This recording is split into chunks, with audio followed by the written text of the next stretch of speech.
Hello दोस्तों, नमस्ते। मेरा नाम भरत है और मैं आप सभी का स्वागत करता हूँ मेरे यूट्यूब चैनल में। तो ज़्यादा ना बातें करते हुए हम सीधा काम की बात करते हैं। मैंने दोस्तों एक एयर प्यूरीफायर लिया था, 12 मार्च 2025 को लिया था दोस्तों। और उसको मैंने आखिरी बार जब वापसी किया तो 17 जुलाई 2025 को मैंने उसको वापसी कर दिया। कोवे का air purifier, model name AP1019C, जो कि मैंने परचेज किया था 14,000 कुछ रुपए में अमेजोन से। और फिर मैंने उसको वापसी करवा दिया, क्योंकि दोस्तों जिस काम के लिए मैंने उस एयर प्यूरीफायर को लिया था, यानी कि एयर प्यूरीफाइंग पर्पज के लिए, वो एयर प्यूरीफाइंग नहीं कर पा रहा था, इसीलिए मैंने उसको वापसी करा दिया। और थोड़ा सा दिक्कत परेशानी हुआ, लेकिन अमेजोन वाले बेस्ट डीलर हैं डीलिंग के मामले में, इसीलिए उन्होंने मेरी प्रॉब्लम को समझा और फिर उन्होंने उसको वापसी करा दिया, और जिसमें मेरा 1 रुपये भी पेनल्टी चार्ज नहीं कटा। ये दोस्तों अमेजोन की जो डीलिंग करने का तरीका है, ये ठीक है, ऐसा होना भी चाहिए। क्योंकि दोस्तों अगर उसमें मेरा कोई फॉल्ट होता तो मैं मान सकता था कि मेरी गलती है। उन्होंने जो टाइम दिया था, मैंने उस टाइम के दौरान ही उनको कंप्लेन किया था। फिर उन्होंने जब लेने में देर किया तो उसमें मेरा कोई फॉल्ट नहीं, तो उन्होंने चीज़ समझ करके फिर उन्होंने उसको वापसी लिया, और जो भी मेरी राशि थी वो एज इट इज़ मुझे वापसी करी गई। तो अब दोस्तों करते हैं हम काम की बात। तो जो मैंने कोवे का AP1019C एयर प्यूरीफायर लिया था, वो दोस्तों एयर प्यूरीफाइंग नहीं कर पा रहा था प्रॉपर तरीके से।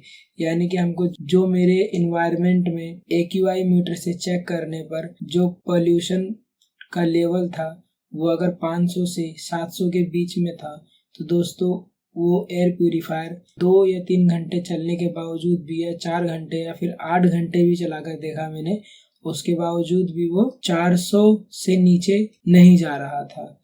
यानी कि दोस्तों प्रॉपर तरीके से काम नहीं कर रहा था। इंफॉर्मेशन कार्ड पे जो बातें लिखी गई थी ट्रू फिल्टर, हैपा फिल्टर के बारे में, वो भी दोस्तों प्रॉपर तरीके से नहीं साबित हुई मेरे अकॉर्डिंगली। बाकी किसी के अकॉर्डिंगली साबित हुआ हो तो मैं कह नहीं सकता। और हम बात करें एयर प्यूरीफायर की, तो दोस्तों किस प्रकार की उसमें कमियां थी और किस तरह से मैंने कंप्लेन समझी, और फिर मैंने कंप्लेन किया, और जब मुझे लगा कि हाँ ये प्रोडक्ट अब बिल्कुल भी मेरे सोच के हिसाब से नहीं खरा उतरा है, तो फिर मैंने इसको वापसी करा दिया। तो दोस्तों इन सब चीज़ों से बात करने से पहले हम सबसे पहले इसकी अनबॉक्सिंग देख लेते हैं, और किस प्रकार का ये दिखता है, कैसा लुक है इसका, और क्या क्या चीज़ें मैंने इसमें महसूस करी, वो सब चीज़ों पर देख लेते हैं एक बारी, और उसके बाद हम डिटेल में इसके बारे में बात करेंगे।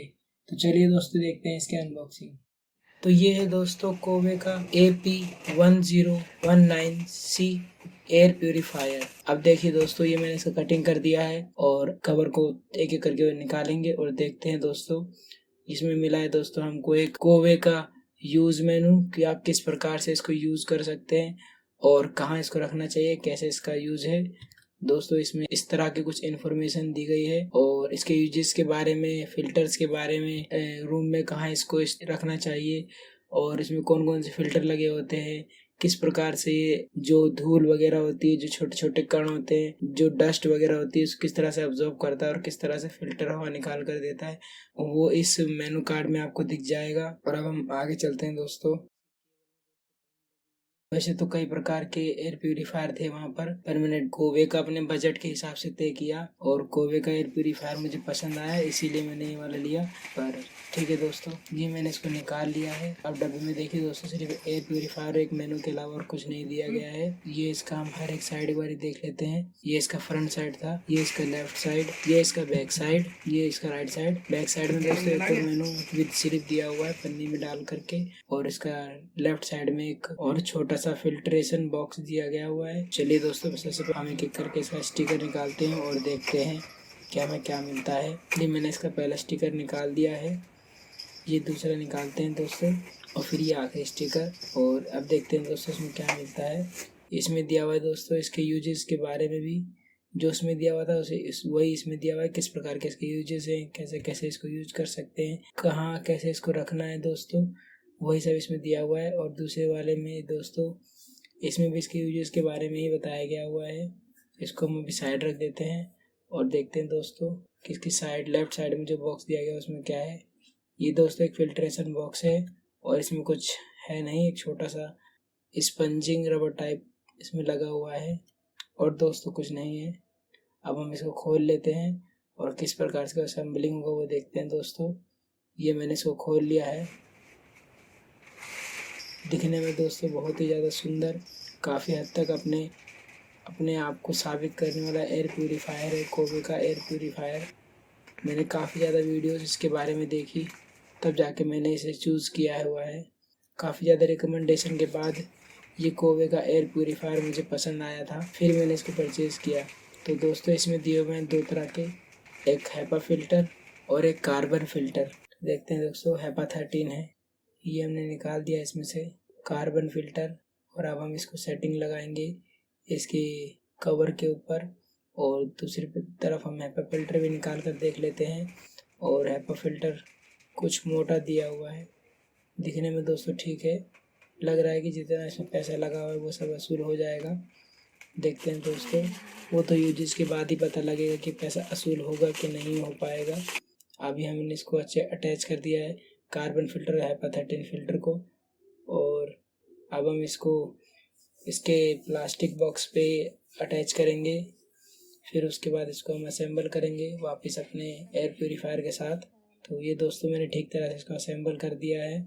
इसको वापस अटैच करने के लिए अपना एयर प्यूरीफायर का फ़ैन बॉक्स लाएंगे और ये मैं इसको अटैच करने जा रहा हूँ दोस्तों वापस कार्बन फ़िल्टर हैपा फ़िल्टर के साथ। ये दोस्तों अलग से एक जाली दिया हुआ है जो कि मोटे मोटे कणों को रोकने के लिए। और ये मैंने इसको स्टार्ट किया दोस्तों। स्टार्ट करने के बाद देखा आपने किस तरह से ब्लिंक किया।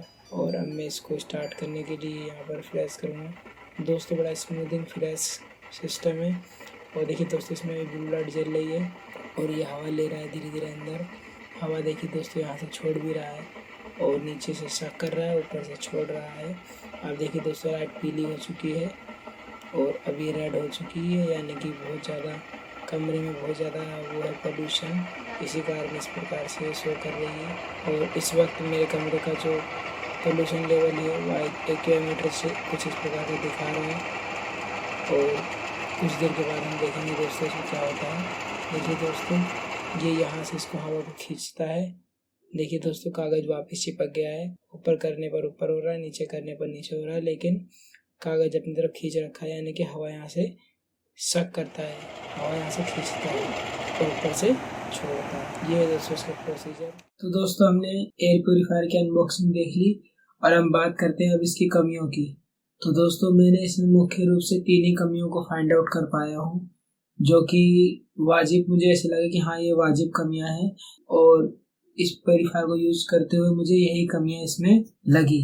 सबसे पहली कमी जो मुझे इसमें लगी वो मुख्य रूप से यही थी कि मैंने ये air purifier air purifying purpose से लिया था और ये एयर प्यूरीफायर प्यूरीफाइंग नहीं कर पा रहा था। मतलब कि मान लीजिए कि अगर ये मेरे घर का जो एयर क्वालिटी जो है अगर 500 से ऊपर 700 800 रहता था, तो ये उसको सिर्फ और सिर्फ 200% ही कम कर पाता था, यानी कि 500 550 600 तक ही कर पाता था, उससे ज्यादा कम नहीं कर पाता था। तो मुझे वो चीज अच्छा नहीं लगा। हिसाब से बताया गया था कार्बन फिल्टर और हैपा 13 फिल्टर के बारे में कि वो बिल्कुल बारीक से बारीक कणों को भी कम कर देगा कमरे से, वो ये नहीं कर पाया। अगर ये 200 100 150 भी एयर क्वालिटी ला कर दिखा देता या प्यूरिफाइंग करके दिखा देता एयर, तो भी मैं इसको सही मानता, पर ये उतना नहीं कर पाया। तो दोस्तों, मैं तो इसको सही नहीं मान पाया। और अब हम इसकी दूसरी कमी की बात करें तो दोस्तों, दूसरी कमी ये है कि जब हम इसको यूज करते हैं और जब ये एयर प्यूरिफाइंग करता है तो इसमें जिस प्रकार से बत्तियां जलती हैं, रेड, ब्लू, ग्रीन और येलो, 4 बत्तियां दोस्तों, 4 लाइट इसमें ब्लिंक करती हैं। तो मोस्टली टाइम ये रेड पर ही रहता है। आप इसको चाहे हाई पर यूज करिए और चाहे स्लो पर यूज करिए, ये रेड पर ही रहता है। और ऑटोमेटिक कम होता है, ऑटोमेटिक फिर वापस रेड पर हो जाता है, लेकिन उससे हमारी AQI एयर क्वालिटी में कोई परिवर्तन नहीं होता है दोस्तों, ये मैंने इसमें देखा है। और अब हम बात करें इसकी तीसरी कमी की, तो दोस्तों जो इसमें फिल्ट्रेशन इंडिकेटर दिया हुआ है वो दोस्तों बड़ी जल्दी ही, मतलब जैसे मान लीजिए कि एक इसमें टाइम पीरियड दिया होता है कि इतने घंटों ये कोवे एयर प्यूरिफायर क्लेम करता है कि इतने घंटे तक आपको फिल्ट्रेशन चेंज करने की ज़रूरत नहीं पड़ेगी। लेकिन जो फिल्ट्रेशन चेंज इंडिकेटर है वो आपको कुछ ही दिनों में, यानी कि ये मान लीजिए आपको हफ्ते भर में ही फिल्टर चेंज करने के लिए इंडिकेटर देने लग जाएगा। एक और कमी दोस्तों मैंने इसमें पाई वो ये है कि जब हम इसको यूज़ करते हैं तो दोस्तों ये आवाज़ करता है काफ़ी ज़्यादा, और जैसे कि साइलेंट मोड पर भी अगर हम इसको यूज़ करें तभी भी ये आवाज़ करता है अपने एयर प्यूरिफाइंग करते समय, जबकि एयर प्यूरिफाइंग में उतना परिवर्तन नहीं दिखाता है। तो दोस्तों मुख्य रूप से मैंने तो ये ही कमियां इसमें पाई हैं। बाकी अगर आपको ऐसा लगता हो कि और कोई कमी भी हो सकती है तो दोस्तों उसके बारे में आप मुझे बता सकते हैं, और अगर आप इसको लेना चाहें तो ले सकते हैं। पर दोस्तों 14,000 रुपये दे करके भी अगर वो आपके उस काम ना आए जिस काम के लिए आप इसको लेना चाहते हैं तो दोस्तों उतना पैसा उसमें ना लगाएं मेरे हिसाब से। तो बाकी आपकी अपनी सोच है दोस्तों। और बात करूँ दोस्तों कि इसकी हवा देने की, तो दोस्तों ये हवा बहुत ही ज़्यादा देता है, अच्छी हवा, लेकिन वो फिल्टर वाली हवा नहीं देता है। और जिस प्रकार से बिजली की बात करी जाए दोस्तों तो ये बिजली बहुत ही कम खाता है। लेकिन दोस्तों अगर हम 14-15 हज़ार रुपये खर्च करके एक फैन लेंगे तो दोस्तों वो तो कुछ ज़्यादा ही कॉस्टली हो गया हमारे लिए। भले ही वो बिजली कम खा रहा है लेकिन जितना पैसा अपने ऊपर लगवा लिया है वो भी ज़्यादा है दोस्तों। तो मैं तो उस चीज़ के लिए राजी नहीं होऊंगा। बाकी आपकी अपनी सोच। मुझे तो दोस्तों इसमें यही कमियां लगी और जो खूबियां लगी मैंने आपको बता दिया है। बाकी आपकी अपनी सोच देख लीजिए दोस्तों। Thank you.